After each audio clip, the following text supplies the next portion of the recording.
લિંગાવલીની અંદર ગુરુલિંગનો અદ્ભુત મહિમા કહેલો છે. જેને પોતાના સદગુરુ પર સંપૂર્ણ શ્રદ્ધા છે એમને શિવ ભક્તિની ઉપાસનાનો ફલ પ્રાપ્ત થાય છે. સદગુરુને શિવને અલગ ન જોવા, આવું પણ શિવપુરાણ ગ્રંથની અંદર બહુ ગુરુ પરંપરાની સુંદર વાતો કરે છે. પાષાણ શિવલિંગ, શિલ્પકારો જે પાષાણમાંથી પથ્થરમાંથી શિવલિંગ બનાવે, પાષાણ શિવલિંગ. આ ઘણી બધી લાંબાવલી છે. બાણ શિવલિંગ, કોઈ પણ નદીના જલપ્રવાહમાં કોઈ પથ્થર તણાતો તણાતો લિંગાકાર બની જાય તેને બાણલિંગ કહેવાય. કોઈ પણ નદી, એમાં સપ્તગંગાઓના જલપ્રવાહની અંદર જે લિંગો નિર્માણ થાય શ્રેષ્ઠ સમજવા. અને સપ્તગંગાની અંદર પણ માતા નર્મદાના જલપ્રવાહમાં જેટલા શિવલિંગો નિર્માણ થાય છે, જેટલા કંકર એટલા શંકર. તેથી જ્યાં જ્યાં શિવાલયો સ્થાપિત, જ્યાં જ્યાં શિવાલય નિર્માણ કરવામાં આવે, શિવાલયમાં શિવલિંગ સ્થાપિત કરવામાં આવે, નર્મદેશ્વર મહાદેવ હોય છે. પહેલાં તો ગામની અંદર જ્યારે શિવાલય નિર્માણ થતું હતું ત્યારે શિવલિંગ લેવા માટે ઓમકારેશ્વર મહાદેવ જતા હતા, અથવા કોઈ નર્મદાના તટ પર પહોંચતા હતા. અને જે ડૂબકી લગાવનારા હતા એને ડૂબકી ઉપર તેને કોઈ શરત નક્કી કરવામાં આવતી હતી. એક ડૂબકી લિંગ નીકળે, બીજા ડૂબકી શિવલિંગ નીકળે. હવે તો નર્મદાના કિનારા ઉપર મોટી મોટી ફેક્ટરીઓ થઈ ગઈ છે શિવલિંગો બનાવવા માટેની. માતા નર્મદાના અંદરથી પથ્થરો કાઢી અને એક વિશેષ પ્રકાર શિવલિંગ બનાવે, ફેક્ટરી છે. 1 ઇંચના શિવલિંગથી લઈને મોટા મોટા શિવલિંગો, 10 રૂપિયાના શિવલિંગથી લઈને કરોડો રૂપિયાના શિવલિંગો. ત્યાં આખું ગામ, બકાવા ગામ આખું શિવલિંગ બનાવે છે. બાણલિંગ તેને કહેવાય છે. માતા નર્મદાના જલપ્રવાહમાં પથ્થરો વહેતા વહેતા જતા હોય ને કે લિંગાકાર બની જાય તેને બાણલિંગ કહેવાય છે. દરેક શિવલિંગોની પ્રતિષ્ઠા વિધિ કરવી પડે છે, પણ નર્મદાના જલમાંથી લાવેલા શિવલિંગો હોય તેની કોઈ પ્રતિષ્ઠા ન કરો તો પણ એ સર્વલિંગો પ્રતિષ્ઠિત થયેલા છે. નર્મદાના જેટલા કંકર એટલા બધા શંકર કહેવાય છે. તેથી ભગવાન નર્મદેશ્વર મહાદેવનો મહિમા અદ્ભુત કહ્યો છે, જેને બાણલિંગ તરીકે વર્ણવવામાં આવે છે. સ્ફટિક શિવલિંગ, હીરા જેવો શ્વેત પથ્થર આવે, સ્ફટિક આરપાર. વર્તમાનમાં સાચા સ્ફટિક શિવલિંગ મળતા નથી, ક્રિસ્ટલ મળે છે, કાચના મળે છે. તેથી દરેક ભક્તોએ સાવધાન રહેવું. જ્યાં ત્યાં જે તે જગ્યાએથી રુદ્રાક્ષ પણ ન ખરીદવા, કારણ કે રુદ્રાક્ષની ફેક્ટરીઓ થવા લાગી છે. કાષ્ટમાંથી રુદ્રાક્ષ બને છે, પ્લાસ્ટિકમાંથી રુદ્રાક્ષ બને છે. સાચા રુદ્રાક્ષ મેળવવા માટે સાચી જગ્યાએ પહોંચવું પડે છે તો સાચો રુદ્રાક્ષ મળી શકે છે. તો સ્ફટિક શિવલિંગ જ્યાં ત્યાં જે તે જગ્યાએથી લેવું નહીં. ભગવાન વિષ્ણુ પત્ની લક્ષ્મીજી સ્ફટિક શિવલિંગની પૂજા કરે છે. ભગવાન વિષ્ણુજીએ પોતાના કરકમલો દ્વારા લક્ષ્મીજીને સ્ફટિક શિવલિંગ આપ્યું છે. ભગવાન વિષ્ણુજીએ કહ્યું છે કે મારા ઈષ્ટદેવ ભગવાન મહાદેવ છે, અનુ મહાદેવનો પરમ ભક્ત છે. અને આપણે સૌ જાણીએ છીએ વિષ્ણુ ભગવાન મહાદેવના પરમ ભક્ત છે.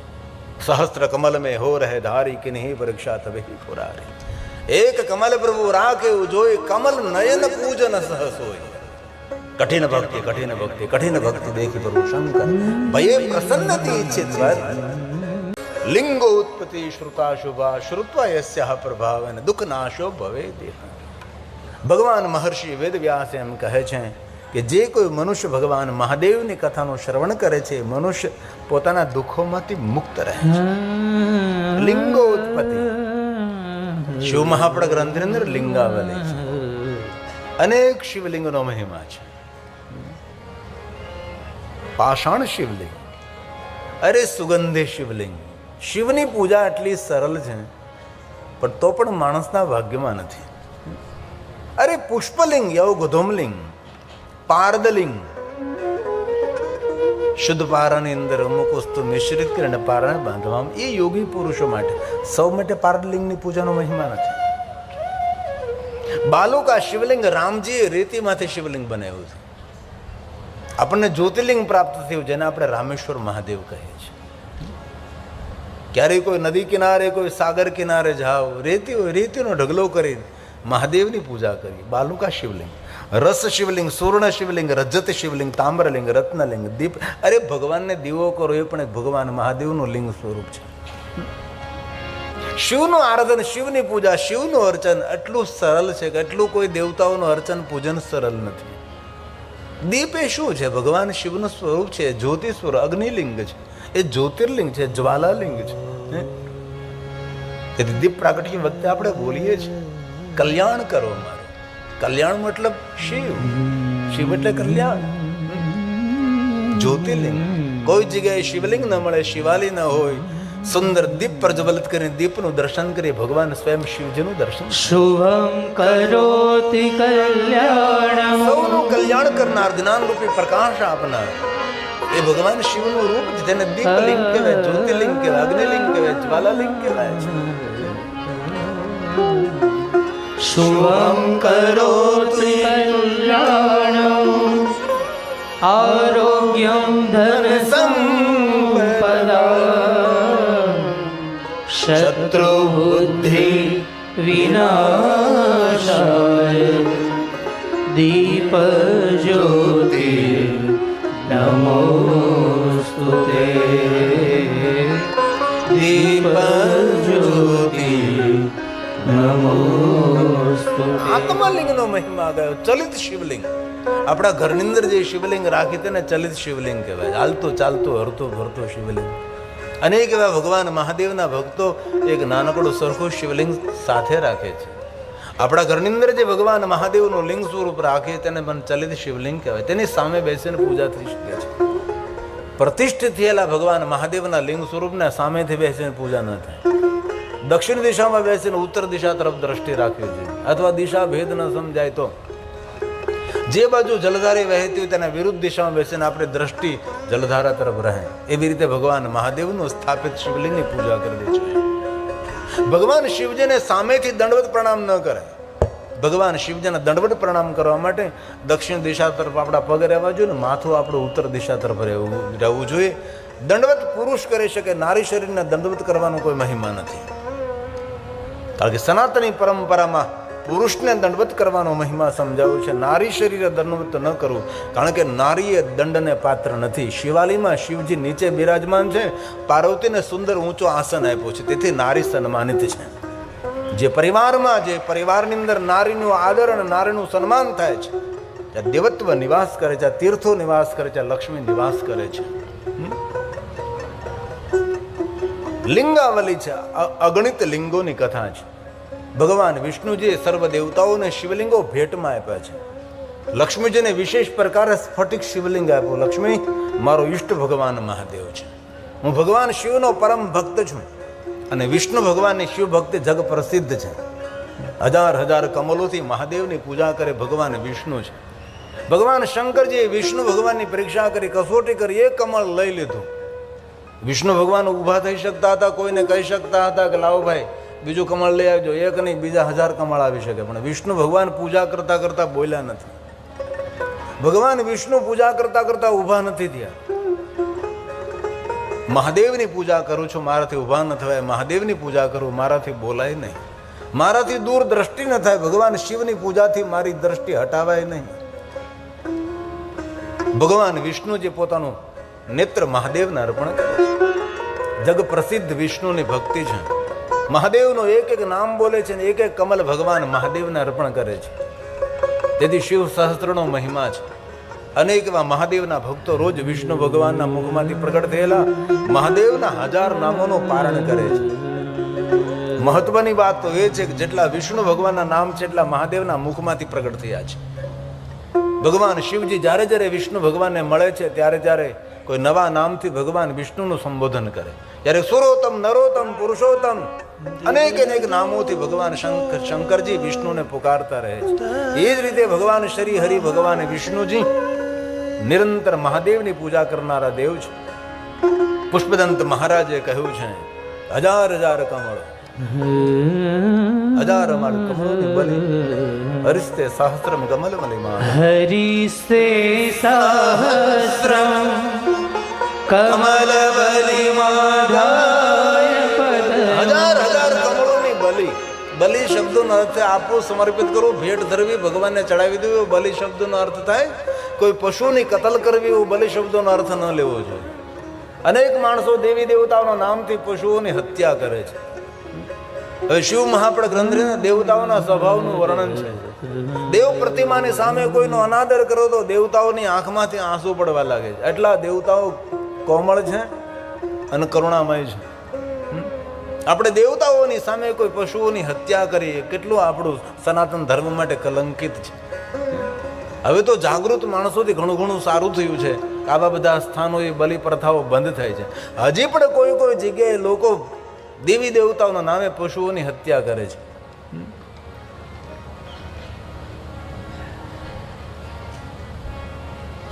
અમારે કાંઠાનો ગામ ઊંચા કોરડા નીચા કોરડા, આથી ઊંચા કોરડા નીચા કોરડાથી બાપુના ભક્તો આવેલા હતા, કથામાં મને મળવા માટે આવ્યા હતા.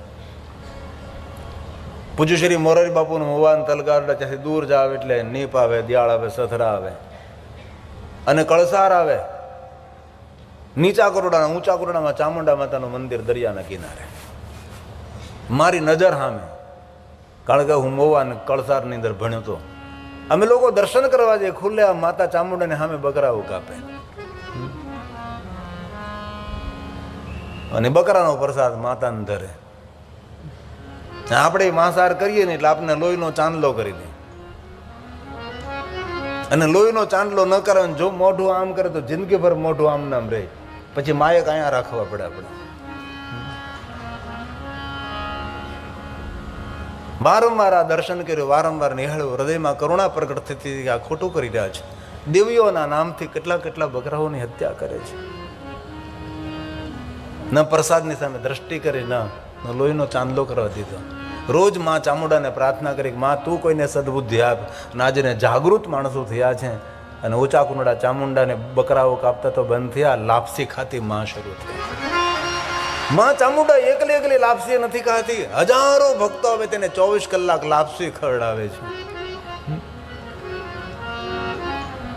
બલિ શબ્દનો એવો કોઈ અર્થ નથી કે પશુઓને હત્યા કરવી. બલિ શબ્દનો અર્થ અર્પણ કરવો, ભગવાનને સમર્પિત કરવું.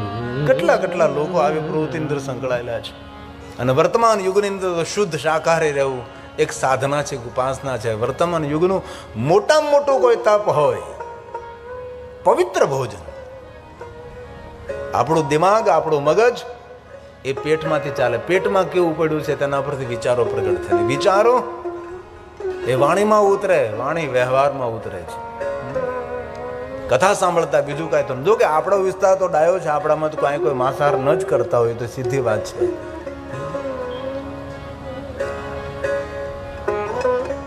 શુદ્ધ શાકાહારી રહેવું એ વર્તમાન યુગનો ઋષિ છે. અને સભામંડળમાં જે પવિત્ર ભોજન ને શુદ્ધ શાકાહારી છે તેને હું ગિરિબાપુ કોટી કોટી પ્રણામ કરું છું.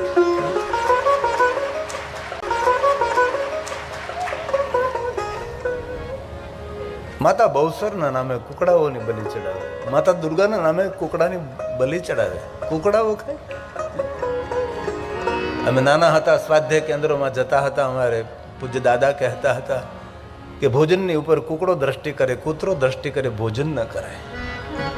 જો જે ભોજન ઉપર કુકડો દ્રષ્ટિ કરે, ભોજન ન કરાતો, જે માણસો કુકડો કકડાવી જતા હશે એની માનસિક હાલત કેટલી ખરાબ હશે. એની માનસિક હાલત કેટલી ખરાબ. આખું વર્ષ કુકડા ખાઈને પાછો નવરાત્રીમાં પાછો બોલે, કુકડા તારી બોલી મને મીઠી મીઠી લાગે. કરવા કુકડો મીઠો લાગે એમ ગા. તેથી વર્તમાન યુગમાં પવિત્ર ભોજન, શુદ્ધ શાકાહારી આહારની શુદ્ધિ, વિચારોની શુદ્ધિ, વાણીની શુદ્ધિ અને વ્યવહારની શુદ્ધિ બની જશે. આ તો આપણે સાડું છે, કોઈ બીડી નથી પીતો, કોઈ તમાકુ, કોઈ માવો આપણા વિસ્તારમાં કોઈ ખાતા જ નથી. ગઈકાલે પણ કહ્યું હતું, વારંવાર કહું છું, આટલો પુરુષાર્થ, એટલી મહેનત આપણા જનકસિંહ સાહેબની. કોના માટે આ બધું? આ કેટલું સરસ લખ્યું છે, ભેળું કરે ભાલાવાળો. મેં નથી ભેળું કર્યું, આ ભાલાવાળાએ બધું ભેગું કર્યું છે. અને ભાલાવાળાની દર્શન, ધજાનું દર્શન અહીંથી થાય છે. શ્રદ્ધા એ જ શિવ, વિશ્વાસ એ શિવ. આપણી પરંપરા શ્રદ્ધા, વિશ્વાસ. કોઈ પણ ભગવાન હોય, કોઈ પણ ઈષ્ટ હોય, કોઈ પણ દેવતા, તેના પર સંપૂર્ણ અતૂટ શ્રદ્ધા, પૂર્ણ ભરોસો, વિશ્વાસ. શંકરો વંદે. ઘણા માણસો ઉપર દયા આવે, તેની સાથે વાત કરતા હોય. ભગવાને કેટલું સુંદર શરીર આપ્યું છે, શરીરને થોડો સાચવીએ આપણે. ભગવાનની આપેલી ભેટ છે. કેટલા સુંદર ભગવાને ચાંદી જેવા દાંત આપ્યા છે. ક્યારેક કાચમાં જોવું જોઈએ કે આ બધું ખાય ખાય બોખલી કેટલી ગંદી થઈ ગઈ છે. ભલે દેશને ન સંભાળી શકે તો કોઈ વાંધો નહીં, દેશને સંભાળવાની જરૂર નથી. ભગવાનનો આપેલો દેહ છે, એને તો સંભાળીએ આપણે. જીવન જીવવાનું સાધન શરીર છે. દુર્લભો મનુષ્ય દેહો દેહી નામ ક્ષણ ભંકર. તેથી પવિત્ર ભોજન, પવિત્ર વિચાર, પવિત્ર વાણી, પવિત્ર વ્યવહાર બને આપણો. તેથી બલિ શબ્દો ન થાય, આપવું, ભેટ ધરવી, સમર્પિત કરવું. તેથી પુષ્પદંતે આ શબ્દનો પ્રયોગ કર્યો છે. હરિસ્તે સહસ્રમ કમલ બલિ માધાય પતયો યગૈર કોને તસ્મિન નિજ મુદહર નેત્ર કમલમ ગતોર ભક્ત્યુદ્રેકઃ પરિણતિમ સોચક્રપુષા ત્રયાણામ રક્ષાય ત્રિપુરહર જાગૃતિ જગતા ત્રિપુરહર જાગૃતિ ભગવાન જગતા. શિવનું નામ છે ત્રિપુરારી. ભગવાન કાર્તિકે તારકાસુરનો અંત કર્યો, તેના 3 દીકરાઓ જીવતા રહ્યા છે. બિયારણ રહી ગયું, વિદ્યુમાલી, કમલાક્ષ ને તારકાક્ષ. જળમૂળમાંથી નાશ ન કર્યો, પણ તેના સંતાનો 3 જીવિત રહી ગયા છે. બ્રહ્માજીનું આરાધન કર્યું ને બ્રહ્માજી પાસેથી વરદાન મેળવ્યું કે અમે 3 જણા આકાશમાં રહીએ અને 3 માટે ધાતુના નગર બનાવે. અને 1000 વર્ષે એક સીધી લીટીમાં 3 નગરો આવે ને ભગવાન સ્વયં શિવ પોતાના બાણ દ્વારા અમારા નગરને આરપાર કરે તો મેં 3 નગર બળીને ભસ્મ થાય, અમારું મૃત્યુ થાય. અને ભગવાન શિવજી અદ્ભુત લીલા કરે છે. અને ભગવાન સ્વયં મહાદેવજીએ 3 પૂરોને બાળીને ભસ્મ કર્યા છે. તેથી ભગવાન શિવજીનું નામ ત્રિપુરારી છે. બહુ મોટી કથા છે. ભગવાન વિષ્ણુજી કહે, લક્ષ્મી મારો ઈષ્ટ મહાદેવ છે, હું મહાદેવનો પરમ ભક્ત છું, મારી પાસે જે કાંઈ સામર્થ્ય સામ્રાજ્ય છે એ ભગવાન શિવજીની ભક્તિનું ફળ છે. આવું ભગવાન વિષ્ણુજીએ લક્ષ્મીજીને કહ્યું છે. જો લક્ષ્મીજીએ સ્ફટિક શિવલિંગને આ પૂજા કરો, તમારી કામના મનોકામના મહાદેવ પૂર્ણ કરે. વિષ્ણુ ભગવાન સ્વયં લક્ષ્મીજીને શિવ ભક્તિનું માર્ગદર્શન કરે છે. અને વિષ્ણુ પત્ની લક્ષ્મી મહાદેવની ભક્તિ કરે છે. રોજ સ્ફટિક શિવલિંગની પૂજા કરે, તેનું ધ્યાન કરે છે. પ્રાતકાલ પૂજા કરે, મધ્યાહન પૂજા કરે, સંધ્યા સમયે શિવનું વિશેષ પ્રકારે પૂજન અર્ચન કરે છે. લક્ષ્મીની સાધનાથી, લક્ષ્મીની ઉપાસનાથી ભગવાન મહાદેવજી લક્ષ્મીને દર્શન આપે છે. ભગવાન મહાદેવ કહે છે, લક્ષ્મી વરદાન માગો. લક્ષ્મીજીએ કહ્યું છે, ભગવાન શું માગો આપની પાસે? આપનું દર્શન એ જ મોટું વરદાન છે. આપના દર્શનથી મોટું વરદાન કયું હોઈ શકે મહાદેવજી? મહાદેવ કહે, નહીં નહીં, કાંઈ વરદાન માગો. અને ભગવાન શંકરજી જ્યાં જ્યાં પ્રગટ થયા અને જેને જેને મળ્યા છે, ભગવાન મહાદેવજી સૌને વરદાન આપ્યા છે. શિવજીએ કોઈ પાસેથી વરદાન માંગ્યું નથી. તેથી મહાદેવનું નામ વરદ છે. દરેકને વરદાન આપનારા ભગવાન શંકરજી છે, ભગવાન મહાદેવ છે. ત્યારે લક્ષ્મી એમ કહે છે, મહાદેવજી આપ જો મને માગવાનું કહેતો હોય તો બસ એક વરદાન માગું છું, મારા હૃદયમાં મહાદેવજી આપકી ભક્તિ રહે અને મારો સંપૂર્ણ પ્રેમ વિષ્ણુજીના ચરણોમાં રહે. ભગવાન એટલું મારા પર કૃપા કરો. કેટલી સુંદર અટપટી કથા છે. લક્ષ્મીજી મહાદેવ પાસે માગે છે કે મહાદેવજી આપની ભક્તિ મારા હૃદયમાં રહે, મારો પ્રેમ વિષ્ણુજીના ચરણોમાં રહે. એ જ રીતે શંકરની પત્ની દક્ષપુત્રી સતી, સતી મરત હરિસન બરુ માગા જન્મ જન્મ શિવપદ અનુરાગા. શંકર ભગવાનની પત્ની દક્ષની પુત્રી સતી જ્યારે અંત સમય છેલ્લો શ્વાસ, ત્યારે ભગવાન શ્રી હરિને કહે છે, હરિ મારા પર કૃપા કરજો, મારો સંપૂર્ણ પ્રેમ ભગવાન શિવજીના ચરણોમાં રહે. આમાં ક્યાં અલગાવવાદ છે? આમાં ક્યાં જુદું પાડ્યું? મમ હૃદય વિષ્ણુ વૈષ્ણુ હૃદય અહમ. વિષ્ણુ કહે છે મારા હૃદયમાં શંકર ભગવાન નિવાસ કરે છે, અને શંકર ભગવાન એમ કહે મારા હૃદયમાં વિષ્ણુ નિવાસ કરે છે. શિવ મહાપડ ગ્રંથની અંદર ભગવાન મહર્ષિ વેદવ્યાસજીએ કહ્યું છે, વિષ્ણુ અને શંકરને જુદા જોવે છે. એ પુણ્યને તપ અને સાધના કરતો તો પણ એ નરકનો ભાગી બને છે. ભગવાન મહાદેવજી કહે છે, લક્ષ્મી જે તમે વરદાન માંગ્યું એ હું તમને વરદાન આપું છું. વિશેષ કાંઈ તમારા મનમાં કોઈ ઈચ્છા હોય તો તમે માગી શકો છો. લક્ષ્મીજી કહે છે મહાદેવ આપની પાસે શું માગો. બીજી વાત એ, ભગવાન મહાદેવને આપણે બિલોપત્ર અર્પણ કરીએ. બિલોપત્ર કોની સાધનાનું ફળ છે? લક્ષ્મી સ્તનુત્વનસ્ય મહાદેવસ્ય. એ લક્ષ્મીની સાધનાનું ફળ છે. ભગવાન શંકરજીને બિલોપત્ર અર્પણ કરીએ. ત્રિદલમ ત્રિગુણાકારમ ત્રિનેત્રમ ચત્ર્યાવતમ. ત્રણ જન્મોના પાપમાંથી મુક્ત કરનાર બિલોપત્ર છે. આ બિલોવૃક્ષ કઈ રીતે પ્રાપ્ત થયું? તો કે લક્ષ્મીની સાધનાથી પ્રાપ્ત થયું છે. લક્ષ્મી મહાદેવના પરમ ભક્ત છે. જ્યારે ભગવાન મહાદેવ કહે છે લક્ષ્મીજી આજે કયો વાર છે? લક્ષ્મીજી કહે આ સોમવાર છે, અને સોમવારના દિવસે શ્વેત વસ્ત્ર પહેરીને ભગવાન શિવનું પૂજન કરવું, શ્વેત પુષ્પ મહાદેવને અર્પણ કરવા, શ્વેત નૈવેદ્ય મહાદેવને અર્પણ કરવું, શ્વેત ભસ્મનું ત્રિપુંડ કરવું. બ્રાહ્મણો શ્વેત રુદ્રાક્ષને ધારણ કરે. આ સોમવારના દિવસે વિશેષ પ્રકારે મહાદેવની ઉપાસના, મહાદેવની પૂજા, મહાદેવનું અર્ચન કરવું જોઈએ. સોમવાર શાંતિ આપનારો, સુમતિ આપનારો છે, સંતતિ આપનારો, કામના મનોકામના પૂર્ણ કરનારો આજે સોમવાર છે. ને આપણે કેટલા ભાગ્યવાન છે. હરિસંગ સાહેબની તપસ્યાથી આજે સોમવારે મહાદેવને આપણે યાદ કરીએ છીએ. હજારો કામ છોડીને સોમવારે ભગવાન શંકરજીને વિશેષ પ્રકારે યાદ કરવા જોઈએ, પૂજન કરવું જોઈએ. ભગવાન મહાદેવજી કહે છે લક્ષ્મી સોમવાર કોનો વાર છે? મહાદેવ લક્ષ્મીને કહે. લક્ષ્મી કહે છે સોમવાર તો ભગવાન મહાદેવ સ્વયં આપનું સ્વરૂપ છે, અને 7 વારમાંથી એક પણ વાર મહાદેવ માટે નથી કહ્યો. રવિવાર તો સૂર્યનારાયણનો છે, સૂર્યનારાયણની ઉપાસના કરવી, સાધુ બ્રાહ્મણોને ખીરનું ભોજન કરાવવું. સોમવારના દિવસે વિશેષ પ્રકારે લક્ષ્મીની ઉપાસના કરવી. સુમતિ સંપત્તિની પ્રાપ્તિ થશે. વિશેષ કરીને બાળકોને, બ્રાહ્મણોને, સાધુઓને ભોજન કરાવવું. મંગળવાર કાલીદેવીનો છે, અડદનું દાન કરવામાં આવે, કાલીદેવીની ઉપાસના કરવામાં આવે. બુધવાર ભગવાન શ્રી હરિ વિષ્ણુ ભગવાનનો વાર છે, બુધવારના દિવસે વિશેષ પ્રકારે વિષ્ણુ ભગવાનની પૂજા. ગુરુવાર ગુરુદેવતા બૃહસ્પતિ દેવ, શુક્રવાર સર્વ દેવતા, શનિવાર રુદ્ર દેવતાઓની ઉપાસના કરવી. 7 વારમાંથી કોઈ પણ વાર મહાદેવ માટે નથી, પણ મહાદેવે કહ્યું કે 7 વાર કોઈ પણ માણસ કોઈ પણ સમયે મારું પૂજન, મારું દર્શન, મારું અર્ચન કરી શકે છે. ભગવાન શિવ કહે છે લક્ષ્મી આ સોમવાર હું આપને આપું છું. સોમવારને દિવસે લક્ષ્મી તમારી કોઈ પૂજા ઉપાસના કરે તેના પર વિશેષ પ્રકારે હું કૃપા કરીશ. લક્ષ્મીજી કહે છે મહાદેવજી આપની ઉદારતા છે, આપની મહાનતા છે. હવે સાંભળો લક્ષ્મી, મને એક વાતનો જવાબ આપો. કહીએ મહાદેવ. ભગવાન શંકરજીએ પૂછ્યું લક્ષ્મીને તમારી ઓળખાણ કઈ છે?